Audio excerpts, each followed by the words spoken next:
Bom dia, turma, boa tarde, boa noite. Espero que estejam bem, tudo tranquilo com vocês.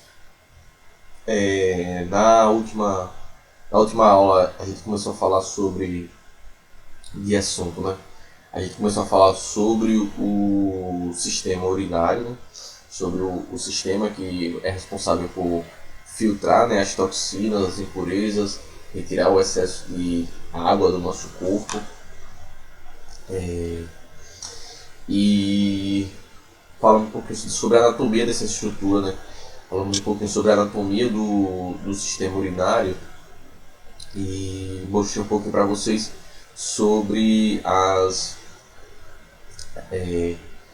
o que envolve, né, o processo de formação da urina, desde da produção lá do hormônio ADH, né, que controla lá, que vai controlar a quantidade de água no organismo da gente, né, produzido lá na região do hipotálamo, que fica aqui na nossa cabeça,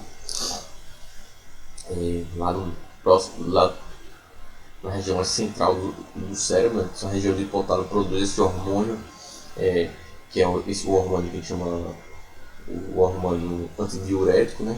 Que é o ADH, que é a sigla. Ele é conhecido como o hormônio ADH, né? Que é a sigla em inglês.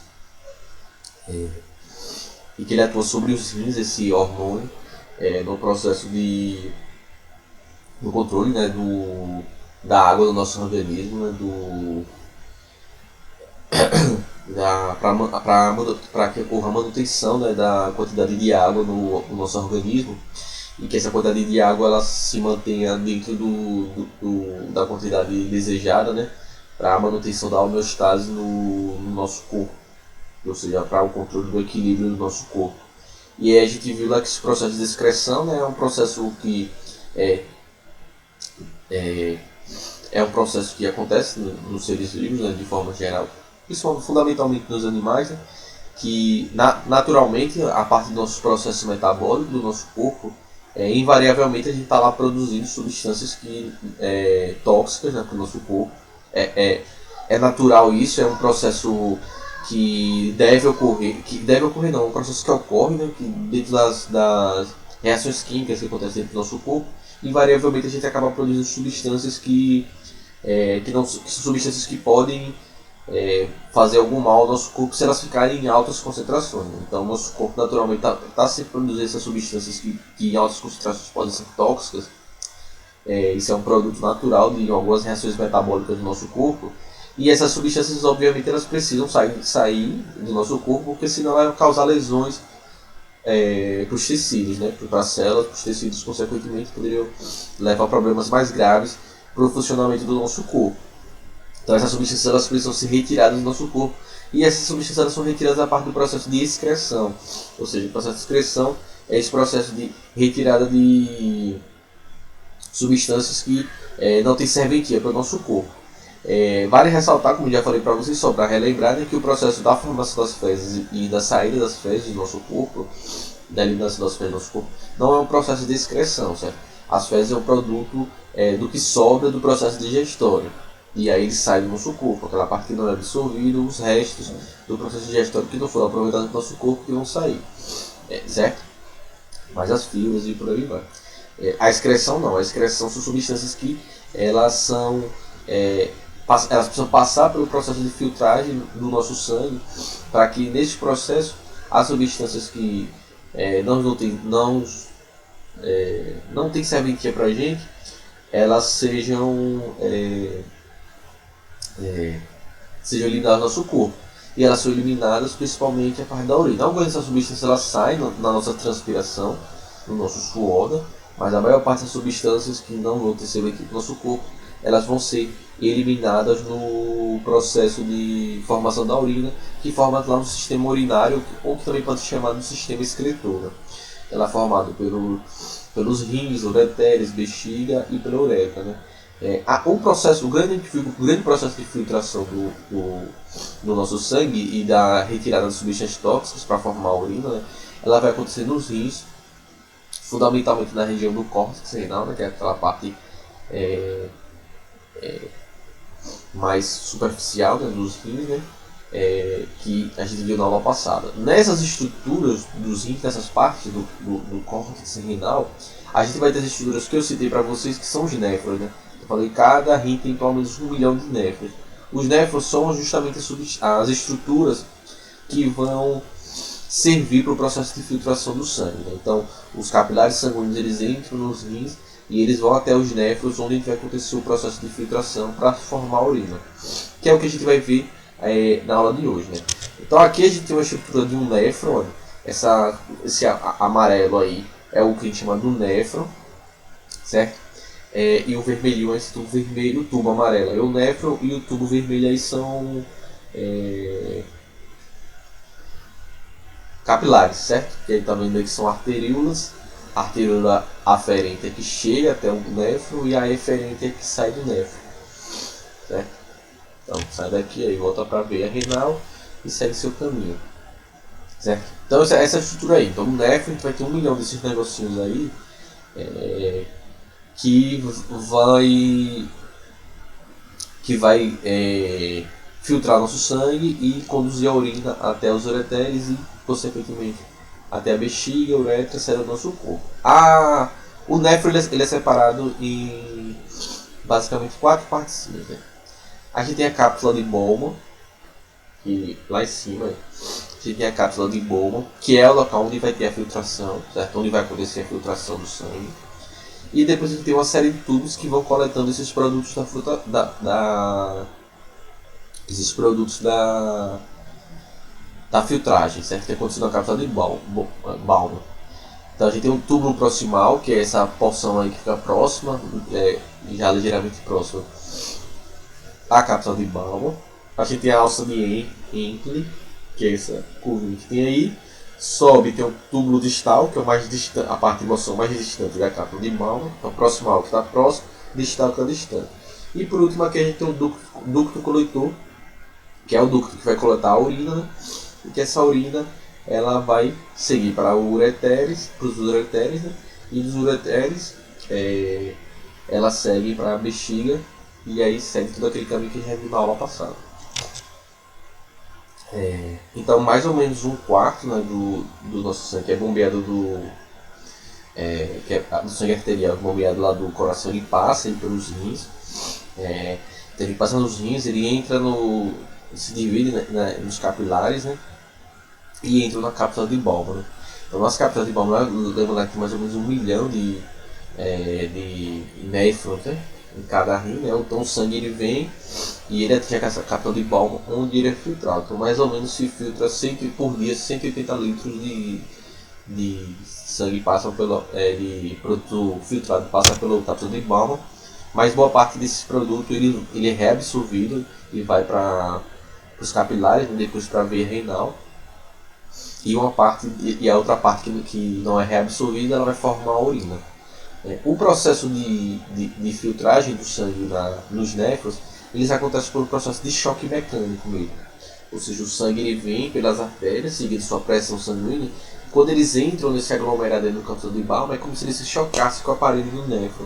Então quando ele passa esse processo de choque com o aparelho do néfron, as substâncias elas são lançadas pelo esse choque mecânico, elas são lançadas dos capilares da arteríola aí, e são lançadas para dentro da cápsula de Bowman e são filtrados.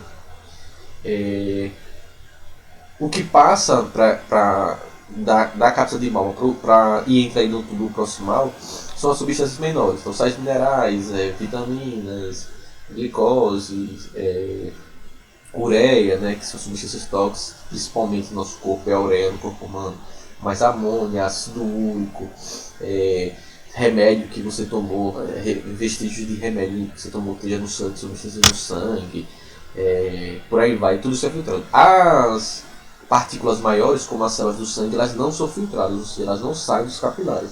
Só sai a água, grande parte é a água, que acaba carregando uma série dessas substâncias, as partículas menores, né? Glicose, sais minerais e as substâncias tóxicas, ureia, né? Ácido úrico e amônio que nosso corpo precisa. Então, ele entra aí nesse choque, ele passa tudo boa parte da água, ele passa tudo aí para a cápsula de Bowman pro túbulo proximal. e aí o sangue ele continua o seu caminho pelo o que ficou no sangue, ele continua o seu caminho por dentro do capilar. Então é justamente aí nesse glomérulo que a gente vai ter na cápsula de Bowman que vai acontecer o processo de filtração. Então todas as substâncias passam junto com a água. Então, agora, o processo de filtragem que acontece aí na cápsula de Bowman, ela não é um processo de filtragem que é muito seletor, ou seja, ele não retira só o excesso de água e as substâncias tóxicas. Né? Como eu falei para vocês, né? Acaba passando uma série de substâncias que nosso corpo que são úteis para o nosso corpo. Né? Então, vitaminas, sais minerais, glicose, aminoácidos, ou seja, uma série de substâncias que nosso corpo poderia utilizar, pode utilizar, acaba sendo filtrado nesse momento aí na cápsula de Bowman, acaba entrando nos rins. Então essas substâncias que nosso corpo precisa, elas acabam não saindo no produto final da urina. Por quê? Porque quando acontece o processo de filtração aí nessa região da cápsula de Bowman, e esse produto filtrado ele entra aí no túbulo proximal, durante toda a estrutura do néfron, a gente vai ter processos de reabsorção. Ou seja, veja que o capilar sanguíneo ele vai seguindo aí todo o caminho das alças e dos túbulos dos néfrons. Então esses vasos sanguíneos esse vaso sanguíneo que vai seguindo aí, o que acontece? Durante todo esse percurso, várias substâncias elas são reabsorvidas. Então veja aí a setinha verde, né, com um Rzinho, é um processo de reabsorção. Ou seja, várias substâncias que são importantes para o nosso corpo, que foram filtradas, já que o processo de filtração não é um processo de filtração direcional, ou seja, um processo de filtração que ocorre de forma seletiva, né? Ou seja, só vai ser filtrado substâncias que são tóxicas, que não são de interesse, que a gente precisa eliminar. Não, vai sair elas e sair substâncias que também nosso corpo ainda precisa. Então, ao longo do túbulo proximal, da alça de Henle e do túbulo distal, além do ducto coletor, essa parte inicial do ducto coletor, várias substâncias são reabsorvidas. Então, por exemplo, sais minerais, vitaminas, aminoácidos, glicose, que acabou sendo filtrada junto, mas que nosso corpo, mas que é importante ainda para o nosso corpo, elas são reabsorvidas, certo?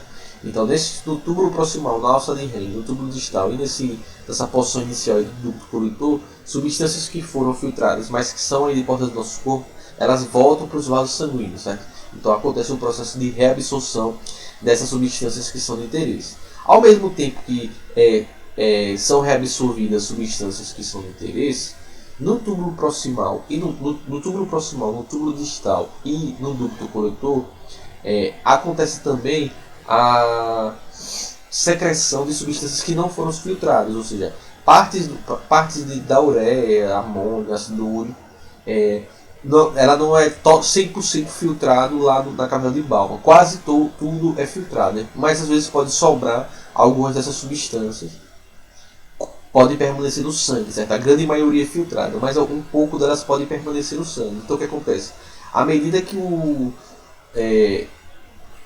os vasos sanguíneos eles vão reabsorvendo de dentro dos néfrons as substâncias que são de interesse para o nosso corpo, que foram filtradas não acidentalmente, porque o processo de filtragem não é seletivo, né? Então, à medida que ela vai reabsorvendo essas substâncias que são úteis para o nosso corpo, essas substâncias que não são úteis, que são tóxicas e que sobraram no sangue, que não foram 100% filtradas, elas são secretadas para dentro dos néfrons, certo? Então elas são secretadas principalmente ali no túbulo proximal, no túbulo distal e no ducto coletor. Na alça de Henle só há reabsorção, certo? Não há secreção do sangue para ele. Na alça de Henle a gente tem a reabsorção, só ocorre o processo de reabsorção das substâncias de interesse. As outras substâncias que estavam no sangue, as substâncias tóxicas que ainda sobraram no sangue, elas só são secretadas pelos néfrons na região do túbulo proximal, na região do túbulo distal e aqui nessa porção inicial do ducto coletor. Então acontece esse processo simultâneo, né? Então o sangue reabsorve as substâncias de interesse que foram filtradas, à medida que também ela secreta para dentro do néfron aquelas substâncias tóxicas que acabaram não sendo 100% filtradas lá na cápsula de Bowman. O que sobra desse produto lá, que o ducto coletor, é o que a gente disse que é a urina. Então aí se forma uma urina. Então passando do ducto coletor a urina, ela passa para os ureteres, são coletados pelos ureteres. Os ureteres lançam essa urina na bexiga, a bexiga vai armazenando a urina, e quando essa urina, quando a bexiga fica cheia, ela vai ter o processo de liberação a parte da uretra, e a gente vai ter a liberação da urina, né? Se a pessoa fez xixi, né? Aqui na minha cabeça é a veia renal, né? Então ela entra lá pelas arteriolas, pelos capilares que são variados da artéria, né? Artéria renal, e sai aqui vai seguir pela veia renal após o processo de filtragem. E aí, pronto, e aí a bexiga fica cheia, se contrai, libera a urina, né? A urina, ela é basicamente o produto da filtração do sangue, né? Como a gente já falou, eu já falei com vocês. E ele a urina é um líquido que ele é ligeiramente ácido, e aí a cor da urina é clara, né? Amarelada, transparente. A composição da urina é basicamente 95% da composição da urina é água, né? E o restante dessa composição vai ser as substâncias tóxicas, como ureia, ácido úrico, alguns sais minerais acabam saindo, e outras substâncias em menor concentração.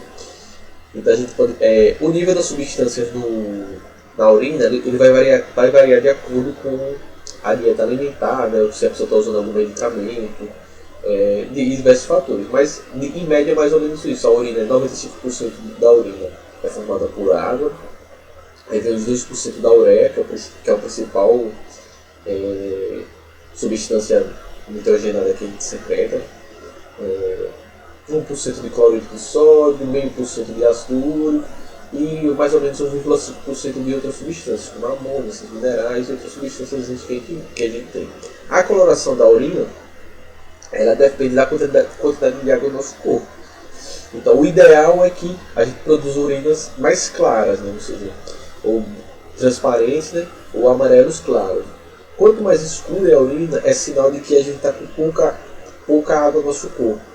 Então, se na sua urina sai um amarelo mais escuro, é sinal de que você precisa beber mais água, porque você está com pouca água no seu corpo. Então, você está com mais concentração de outras substâncias na sua urina, você está com menos concentração de água. Não que não tenha mais água do que as outras, mas você não tem o ideal. O ideal é a urina ser transparente e um amarelozinho mais transparente. Quanto mais escura a urina é sinal de que você está precisando beber água, é sinal de que você está seu corpo está precisando de água, né? Se ela vai ficar numa mais escura, um amarelo muito escuro, a um tom de marrom, aí é um sinal de desidratação, né? Então aquela urina um marrom muito escuro é sinal de que você está em processo de desidratação e aí precisa beber muita água. E se a urina ficar mais escura ainda, é importante buscar ir no posto de saúde, no hospital, para ver, porque a urina muito escura, quando eu falo muito escura, não é amarelo escuro. Amarelo, quando você vê um amarelo escuro, é sinal que você precisa beber água, certo? Agora, quando ela chegar no tom de marrom, a marrom mais escuro, é sinal de desidratação, ou seja, que você está com... seu corpo está desidratado, ou seja, você está com pouca água no seu corpo, e aí você precisa se reidratar para poder suprir essa necessidade. Então a cor da urina é um sinal de alerta sobre a quantidade de água que você tem no seu corpo, né? Existe uma série de problemas quando a pessoa tem seus rins param de funcionar, né? E aí muitas pessoas sempre passam na televisão, né? O processo que a gente chama de hemodiálise, né? O processo que a gente chama de hemodiálise é um processo de filtragem artificial do sangue, né? Ou seja, para retirada dessas substâncias tóxicas, da ureia e outras substâncias que são prejudiciais ao nosso corpo, e além do excesso de sal e de líquidos que tem no nosso corpo também, mesmo que na formação da urina também retira o excesso de água do nosso corpo, né? E de sais minerais também, consequentemente. Então, esse processo é importante porque ele contribui para o controle da pressão arterial, né? E ajuda o corpo da gente a manter o equilíbrio de dois sais minerais, principalmente, que é o sódio e o potássio. Né? Então o processo de filtragem, além de retirar substâncias tóxicas do nosso corpo, ele é fundamental para o controle da pressão arterial, para retirar do excesso de água do nosso corpo, por aí vai, né? Então a hemodiálise é um processo em que a máquina ela limpa, né, e filtra o sangue da pessoa, ou seja, essa máquina da hemodiálise ela faz o que o rim da pessoa não consegue fazer, né? Então a hemodiálise é importante quando a pessoa está com insuficiência renal, que é a perda de capacidade do rim de filtrar o sangue, ou quando ela tem um processo em que o rim dela para de funcionar completamente. Né? Então, a hemodiálise, a máquina recebe o sangue, né, do braço da pessoa, retira o sangue, passa na máquina, faz esse processo de filtragem, retira essas toxinas, o excesso de líquido, né, e o sangue é devolvido para a pessoa. Né? Então esse processo demora mais ou menos umas 3 a 5 horas, né? Esse processo já acontece. E a pessoa precisa fazer isso pelo menos de 3, 4 vezes na semana, dependendo do grau de insuficiência renal da pessoa, a pessoa não precisa fazer todos os dias. Né? Ou seja, é bem complicado. Né? E às vezes a única solução para a pessoa não precisar mais fazer isso é fazer o processo de transplante de rim. Ou seja, ela precisa receber outro rim de outra pessoa saudável, um rim doado, ou uma pessoa que é compatível doa para outra. Você tem que ter 2 rins, você fica com um, ou a partir da doação de órgãos, no caso da pessoa que tem morte cerebral, se ela for doadora de órgãos, ela pode receber esses órgãos. Um dos principais riscos para problemas renais é hipertensão arterial, ou seja, alta pressão dos rins, diabetes, doenças na família, obesidade, fumo, alguns medicamentos podem causar, alguns remédios, alguns tratamentos podem causar lesões nos rins. Mas a gente se manter bem hidratado, uma saúde alimentar boa, a gente consegue manter a saúde renal, a não ser que você tenha algum problema já de família, um problema genético que pode levar você a ter algum problema nos seus rins. Certo? Então eu espero que vocês tenham entendido. Se vocês permanecerem com alguma dúvida, vocês podem entrar em contato comigo, certo, gente? Mandem mensagem que eu esclareço as dúvidas de vocês. E pronto, e aí deixei um exercíciozinho do livro aí, sobre o sistema urinário, que fechou aqui a parte do corpo humano. Na próxima aula eu vou corrigir essa atividade, páginas 142 e 143, não é isso? 142 e 143. E na próxima vídeo eu corrijo, e aí depois a gente vai entrar em outras partes do assunto que não envolvem mais o corpo humano. A gente vai entrar na parte de planetas, né? Falar um pouco dos planetas, dos movimentos dos corpos celestes. E depois a gente entra na parte de tempo e clima. E depois, por último, a gente entra em energia. Certo? Então fiquem bem, se cuidem. E a gente se vê na próxima aula. Qualquer dúvida, é só entrar em contato. Tchau.